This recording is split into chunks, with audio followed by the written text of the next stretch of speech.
इसके पहले assessor reason हम लोग पढ़ चुके हैं। आज जो हमारा होगा स्टेटमेंट बेस्ड क्वेश्चन होगा बायोमॉलिक्यूल्स का। स्टार्ट करते हैं। देखो, जो स्टेटमेंट बेस्ड क्वेश्चन आते हैं इसमें से आज हम लगभग 10 क्वेश्चन पढ़ेंगे और उससे रिगार्डिंग बायोमॉलिक्यूल्स के रिगार्डिंग। तो उसी के अनुसार उसको हम सही तरीके से जज करेंगे और समझेंगे कि स्टेटमेंट बेस्ड क्वेश्चन कैसे आते हैं। पहला क्या है, इसमें देखो तुमको 4 ऑप्शन, कोई स्टेटमेंट फर्स्ट और स्टेटमेंट सेकंड ऐसे दिया होगा। 2 स्टेटमेंट तुमको दिए रहेंगे, एक स्टेटमेंट फर्स्ट और स्टेटमेंट सेकंड दिया रहेगा। इन दोनों को तुमको रीड करना है और बताना है कि इसमें क्या हो सकता है, दोनों सही हो सकते हैं, दोनों में से एक सही एक गलत हो सकता है। तो इसमें से तुम्हारे सामने 4 ऑप्शन है। पहला क्या है, बोथ स्टेटमेंट 1 और स्टेटमेंट 2 यहाँ पे क्या है, ट्रू है। हाँ, तो बोथ, या तो ये हो सकता है। दूसरा क्या हो सकता है, both statement first and second are false, ये हो सकता है। या तो दोनों सही हो सकते हैं, या तो दोनों फॉल्स हो सकते हैं।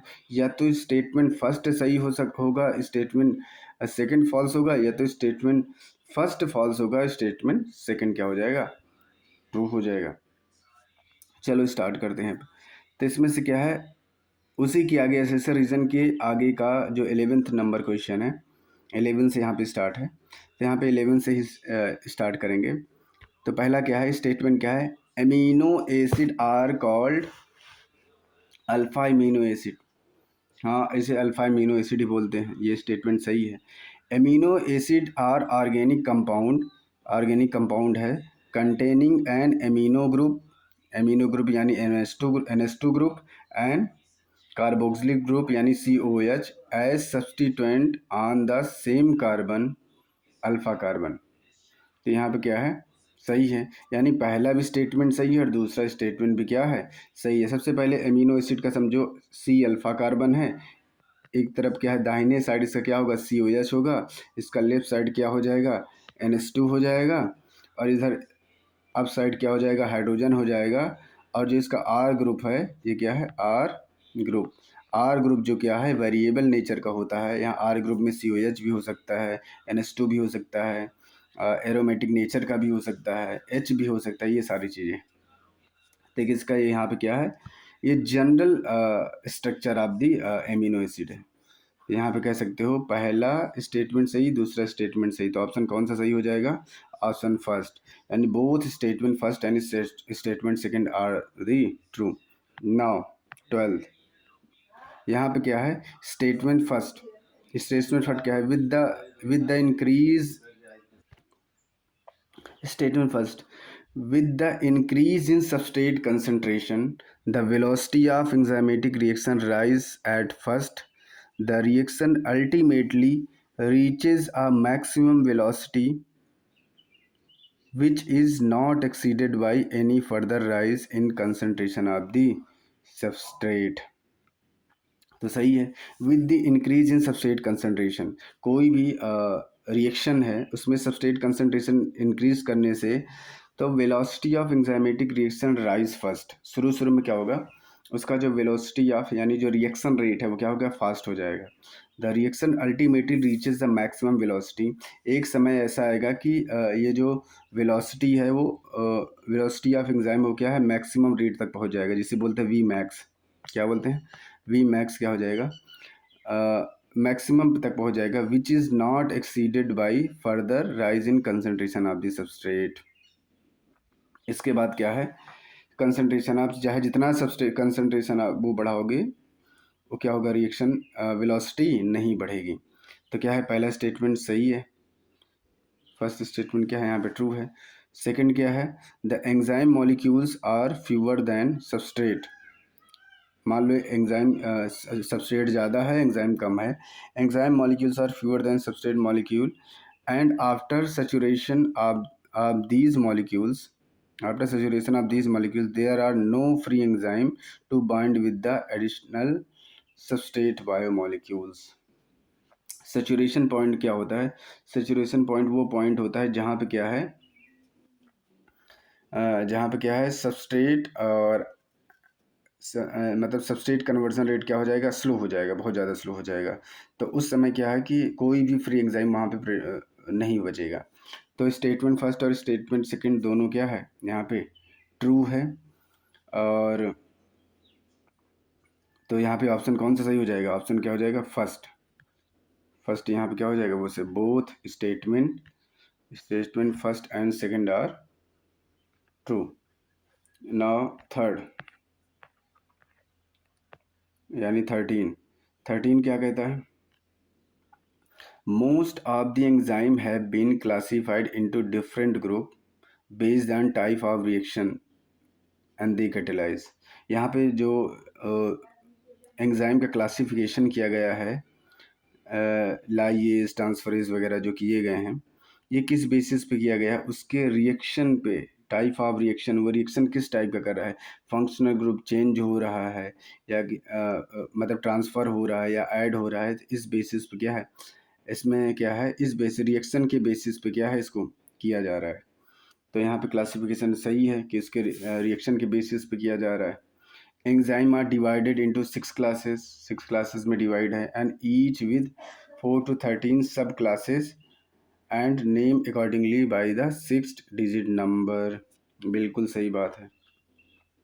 तो उसको 6 क्लास में डिवाइड किया गया है, इसी 6 क्लास को 4 से 13 के बीच में इसको सब क्लास बनाया गया है और उसका नेम क्या है, इसके 6 डिजिट के अकॉर्डिंग क्या है इसका नंबरिंग किया गया है। तो 13 का ऑप्शन कौन सा सही है, ऑप्शन यहाँ पे क्या है फर्स्ट, यहाँ पे क्या है सही। ठीक, ये 13 हो गया। अब क्या है 14 क्या है, all enzymes are protein.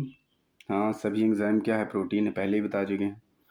Ribozyme are enzyme without protein, ये भी सही है। बोथ स्टेटमेंट क्या है यहाँ पे सही है। तो यहाँ पे 14 का ये भी सही है, 14 का फर्स्ट भी सही है, 14 का सेकंड भी सही है। इसका ये ऑप्शन कौन सा सही है, both statement first and statement second are the true.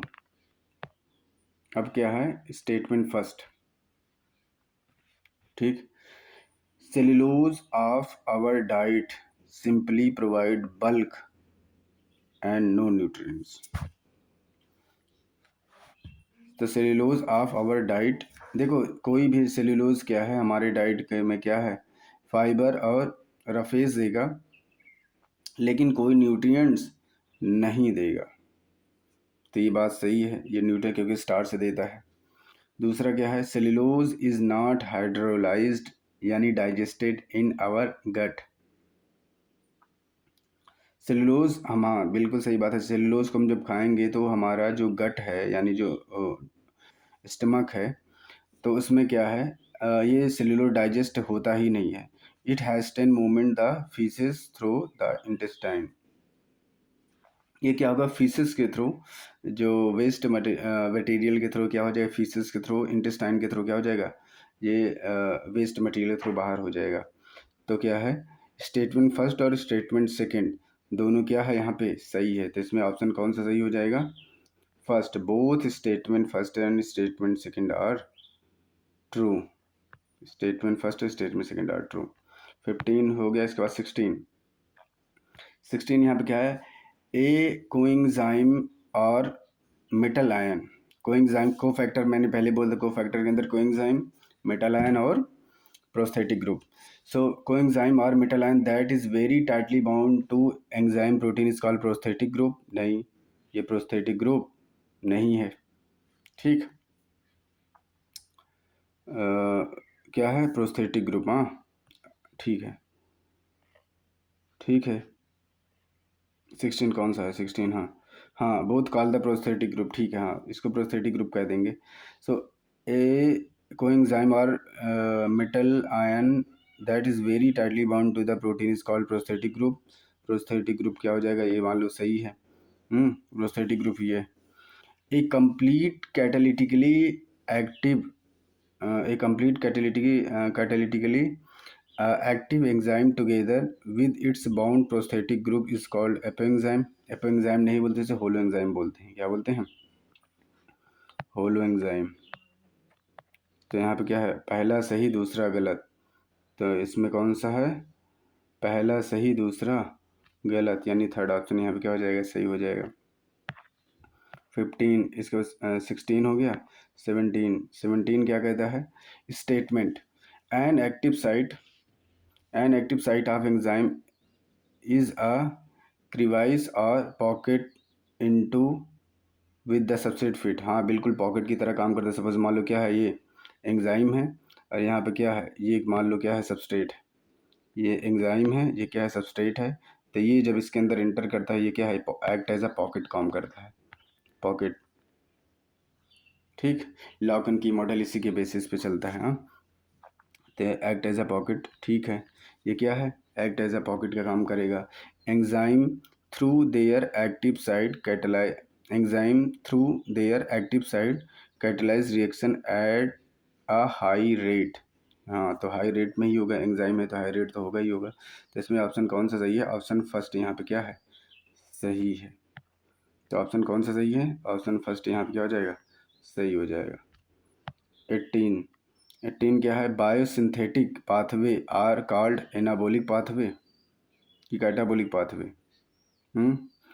Anabolism, biosynthetic pathway क्या है, एनाबोलिक पाथवे। एनाबोलिक का मतलब क्या है, एनाबोलिज्म कैटाबोलिज्म। एनाबोलिज्म का मतलब क्या है, जब शुगर बन रहा है कार्बन डाइऑक्साइड से, हाँ, और वाटर से मिलके, तो क्या है, बायोसिंथेटिक पाथवे जो है,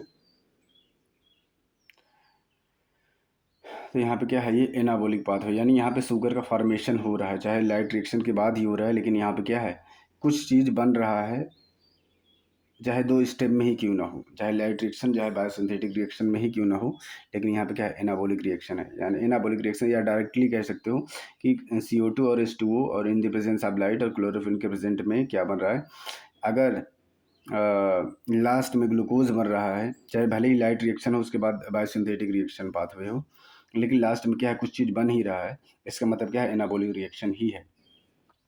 तो यहाँ क्या स्टेटमेंट फर्स्ट क्या है, यहाँ पे सही है। दूसरा स्टेटमेंट क्या है, anabolic pathway are expected consume energy. सही बात है। देखो, जब क्या है, जब कोई भी बॉन्ड का फॉर्मेशन होता है, जैसे मान लो कोई बॉन्ड है, ऐसे समझो, जैसे मान लो कोई भी है, कोई ए केमिकल है, बी फंक्शनल ग्रुप है, आपस में बॉन्ड के थ्रू जुड़ रहा है, तो यहाँ पे क्या हो, एनर्जी कंज्यूम ही तो हो रही है, एनर्जी यहाँ पे यूज ही तो हो रहा है। जब ये टूटेगा तो एनर्जी रिलीज हो जाएगा, इसी को बॉन्ड एनर्जी बोलते हैं। क्या बोलते हैं, बॉन्ड एनर्जी बोलते हैं।